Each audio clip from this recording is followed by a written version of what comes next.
Hello दोस्तों, आपका डर कैफे में स्वागत है।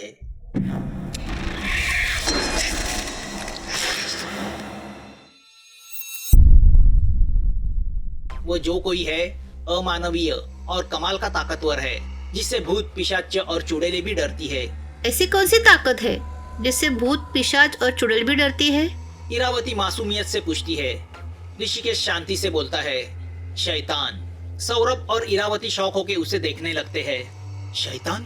अब सौरभ के भी चेहरे पे एक बड़ा क्वेश्चन मार्क है, तो उस पर इरावती बोलती है, मैंने सिर्फ फिल्मों में देखा था, शैतान होते हैं। ऋषिकेश शांति से उन्हें कहता है, मेरा भी आज तक कभी शैतान से पाला नहीं पड़ा। अब वह मोबाइल बंद करता है और बोलता है, शैतान इस पृथ्वी से संबंध नहीं रखते, वह नरक से बिलोंग करते हैं। ऋषिकेश बोलते बोलते इंटरनेट पे उन्हें शैतान की कुछ इमेजेस दिखाता है, जो बहुत महाकाय और भयानक दिख रही है। उसके सर पे छोटे सींग होते हैं। यह क्या चीज है और अब पृथ्वी पे यह क्या कर रही है? सौरभ ऋषिकेश से पूछता है। ऋषिकेश बोलना शुरू करता है, आत्मा, भूत, प्रेत, पिशाच, चुड़ैल, ये सब मरे हुए इंसानों के होते हैं। शैतान ये राक्षस श्रेणी में जाता है। जैसे देव या भगवान होते हैं, वैसे ही राक्षस या शैतान होते हैं, जिन्हें डीमन भी कहते हैं। आत्मा, भूत, प्रेत, पिशाच, चुड़ैल ये शैतान के गुलाम होते हैं। हमने वीडियो में देखा ना, रूपाली के शरीर से निकली चुड़ैल ऐसे पालतू कुत्ते की तरह शैतान के सामने बर्ताव कर रही थी, क्योंकि शैतान के सामने उनकी कोई हैसियत नहीं। इस ब्रह्मांड में 3 प्रकार की प्रकृति है। देव जो स्वर्ग में होते हैं, इंसान जो पृथ्वी पे होते हैं, और राक्षस या शैतान जो नरक में होते हैं। जब देव और असुरों का युद्ध हुआ तो असुर हार गए और उन्होंने नरक में रहना स्वीकार किया। भगवान यानी देव स्वर्ग में चले गए, मानव पृथ्वी पे रह गए। इन तीनों में सिर्फ मानव को ही मृत्यु प्राप्त होती है, क्योंकि वह आत्मा से बना है। आत्मा यानी ऊर्जा। जब इंसान के दिमाग का कंट्रोल आत्मा से निकल जाता है, तो वह ऊर्जा इंसान का शरीर छोड़ती है और अपने पाप पुण्य के हिसाब से दूसरे किसी शरीर में प्रवेश करती है।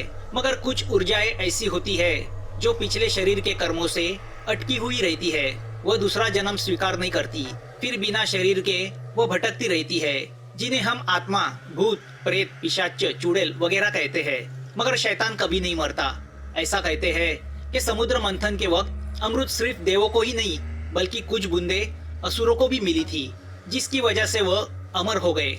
हाँ, मगर वह देवों के जितने ताकतवर नहीं रहे। इसलिए ऐसा मानना है कि देव और असुर यानी शैतान कभी नहीं मरते। आत्मा, भूत, प्रेत, पिशाच, चुड़ैल को विशिष्ट मंत्रों के पठन से नियंत्रण में रखा जा सकता है, उन्हें मुक्ति दिलाई जा सकती है। मगर शैतान पे नियंत्रण करना इंसान के बस की बात नहीं। मांत्रिक शैतानों की पूजा करते हैं, उन्हें प्रसन्न करके उनसे अपनी मुरादें पूरी करते हैं। इसका मतलब यह नहीं कि शैतान उनका गुलाम हो गया, वो खुश होके उनकी इच्छाएं पूरी करता है। मगर यहाँ हमने वीडियो में देखा कि एक 25 साल का लड़का उस शैतानी शक्ति पे नियंत्रण पाकर उससे अपने काम करवा रहा है। इसका मतलब या तो वह लड़का जैसा दिखता है वैसा है नहीं, या उसके हाथ कोई ऐसी शक्ति लगी है जो शैतान को नियंत्रित कर सकती है। सौरभ और इरावती दोनों ऋषिकेश को देखने लग जाते हैं। अब तीनों सीरियस हो जाते हैं। मगर ऋषि, कुछ तो मंत्र तंत्र होंगे जिससे इस शक्ति पे काबू पाया जा सकता है। सौरभ ऋषिकेश से पूछता है। ऋषिकेश हल्का सा हंसता है और बोलता है, यह कोई भूत बीत नहीं जो इंसान को पजेस करे और हम मंत्र तंत्र के पठन से या एग्जोर्सिज्म करके उसे ठीक कर सके। यह शैतान है जो किसी से नहीं डरता, भगवान से भी नहीं, और इस शैतान को किसी ने जागरूक किया है और वह उसे इस पृथ्वी पे बुलाता है। कोई संपत्ति के लिए वो काम करता है, कोई कामयाब होने के लिए करता है, तो कोई अपनी काम वासना बुझाने के लिए। इस लड़के ने अपनी काम वासना बुझाने के लिए इतने बड़े संकट को निमंत्रण दिया है। कम से कम वीडियो से तो ऐसा ही लग रहा है। हम जो शैतान देख रहे हैं, मतलब नहीं दिख रहा है, वह काम पिशाच शैतान है। उस लड़के ने उस शैतान को जगाया है। अब उसे नरक में भेजना इम्पॉसिबल के बराबर है। मुझे इससे ज्यादा उसके बारे में कुछ पता नहीं। हम जिस ताकत की बात कर रहे हैं वो हमारे सोच के बाहर की है। तो अब हम क्या कर सकते हैं? इरावती सीरियस होके पूछती है। तो ऋषिकेश बोलता है, हमें उस लड़के को ढूंढना होगा। वीडियो में दिख रही जगह कहीं तो जंगल में है, हमें वो जगह ढूंढ निकालनी होगी। अरे अगले महीने वो लड़का उसी जगह किसी लड़की को बुलाएगा, तभी हम उसे पकड़ लेंगे। सौरभ जैसे ही बोलता है, ऋषिकेश चिल्ला के बोलता है, नहीं, अगर हमने शैतान की विधि में बाधा उत्पन्न की तो हमारा सबका हाल भी नीलेश की तरह ही होगा। तो क्या करे ऋषि? अगले महीने के शुक्रवार के पहले हमें उस लड़के को ढूंढ निकालना होगा जिसने शैतान को वश में किया है। उसके पास उसका उपाय भी होगा। मगर ऋषि, यह पूरा इलाका लगभग 70-80 किलोमीटर का है, जिनमें 11 गांव भी आते हैं। कुछ आदिवासी लोग भी रहते हैं। पूरा जंगल छान मारना पहले तो बहुत मुश्किल है, और अगर तय भी कर लिया तो भी पूरा छान मारने के लिए कम से कम 2 महीने लगेंगे। ऋषिकेश अपना लैपटॉप निकाल के कुछ ढूंढने लगता है। काफी देर सर्च करने के बाद उसे कुछ हाथ लगता है। वो सौरभ को देखता है। ऋषिकेश को लैपटॉप पे बिजी देखकर टेंशन में सौरभ पूरी वोडका की बोतल खाली कर देता है। उसे झूमता देख ऋषिकेश उसे बोलता है, सौरभ, ए सौरभ, क्या रे, मिला क्या वो लड़का सोशल नेटवर्क पे? सौरभ, मैं उस लड़के को नहीं ढूंढ रहा था, मगर तुमने तो बोला था उस लड़के को पकड़ना पड़ेगा। हाँ, मगर वो कहाँ मिलेगा ये अभी तो जानना होगा। तो कहाँ मिलेगा वो साला? उस हाथ खंबा के जंगल में कोई प्राचीन मंदिर या गुफा है? ऋषिकेश सौरभ से पूछता है। सौरभ सोचता है, प्राचीन यानी कैसा? अजंता इलोरा की तरह? नहीं, जैसे काल देवता, काल भैरव, काल योगिनी, काल चंडिका होते हैं। वह सुन के सौरभ सोच में पड़ जाता है और बोलता है, नहीं, जहाँ तक मेरा ख्याल है ऐसा कुछ शायद नहीं है। ऐसा मंदिर होता तो गांव के लोग वहाँ जाते ही ना। मगर प्राचीन मंदिर क्यों चाहिए? क्योंकि शैतान को ऐसे ही मंदिरों में जागरूक किया जा सकता है। शैतान काल देवता का भक्त होता है। अच्छा, मुझे नहीं पता। अब ऋषिकेश लैपटॉप पे गूगल सर्च करता है।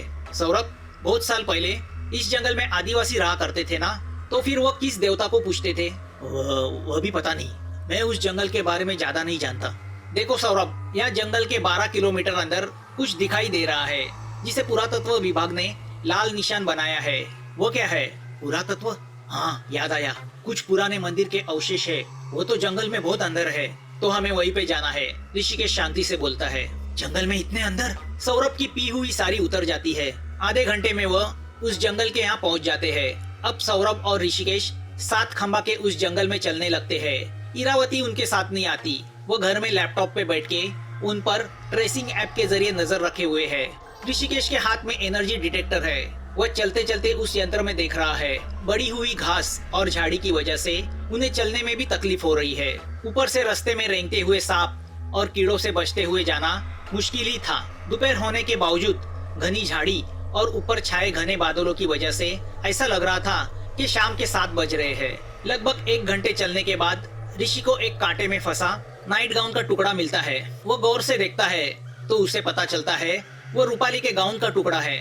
वो दोनों आगे बढ़ते हैं। अब झाड़ियाँ खत्म होके बड़े बड़े झाड़ लगते हैं। कुछ झाड़ तो कम से कम 500 साल पुराने होंगे। उन बरगद जैसे दिखने वाले विचित्र झाड़ की जटाएं जमीन तक फैली हुई थी। उनमें से चलना अब मुश्किल हो रहा था। थोड़ी दूरी पे चलने के बाद एनर्जी डिटेक्टर का कांटा हिलने लगता है। सौरभ ऋषिकेश को देखने लगता है। ऋषिकेश उस यंत्र को देखते हुए बोलता है, यहाँ निगेटिव एनर्जी है। दोनों अब अपनी गति बढ़ाते हैं। जैसे ही वो आगे बढ़ते जाते हैं, यंत्र का कांटा जोर से हिलने लगता है। ऋषिकेश आगे देखता है। आगे बहुत घनी झाड़ी फैली हुई है। आगे जाने का रास्ता ही नहीं दिख रहा। दोनों एक दूसरे को देखते हैं। ऋषिकेश कमर पे लटका हुआ हंटिंग नाइफ निकालता है और वो झाड़ी तोड़ता है। जैसे ही रास्ता खुल जाता है, आगे का नजारा देख के दोनों आश्चर्य से दंग रह जाते हैं। इस कहानी का अगला पार्ट जल्द आपके सामने आ जाएगा। अगर आपको यह कहानी अच्छी लगी हो तो प्लीज इस चैनल को सब्सक्राइब कीजिए। आपके कमेंट्स का हमें इंतजार रहेगा और नोटिफिकेशन के लिए बेल आइकन दबाना मत भूलना। जल्द मिलेंगे एक नए डर के साथ। Thanks for watching.